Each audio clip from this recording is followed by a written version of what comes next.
I feel like we need to have a truthful and honest conversation around the impact of Brexit on London Fashion Week. I've seen a lot of discourse about London Fashion Week because BOF posted this really great graph which has the earned media value from each fashion week. So you can see Paris is on top, then Milan, then New York, and then London is quite clearly at the bottom of the top four fashion weeks. Imran Ahmed had this quote that I really agree with, where he talked about the fact that it could be very beneficial for London Fashion Week and New York Fashion Week to kind of slim down and kind of have their fashion weeks when the weather is nicer, everyone's more willing to go outside and see emerging designers. And I kind of agree with that. If I'm going to be very honest, London Fashion Week was kind of dying slowly. I remember when I first got into fashion, a lot of the big designers and prominent British designers still showed in London.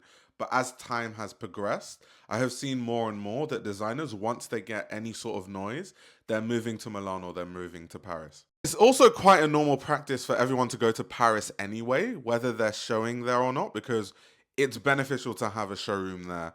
All the buyers are most likely going to be in Paris. A lot of the media goes to Paris, even if they don't go anywhere else like London, New York, or Milan.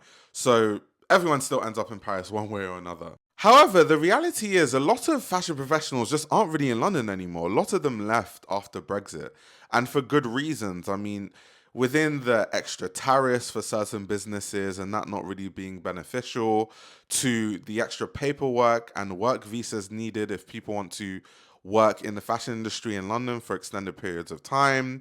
So many other factors means that a lot of people just don't really think that it's worth the hassle anymore to come to London Fashion Week. Or just to work in London in general, to be very honest with you. So I've seen this thing going around online where it's like, it's the BFC's fault.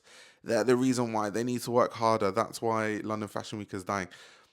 They don't control the government.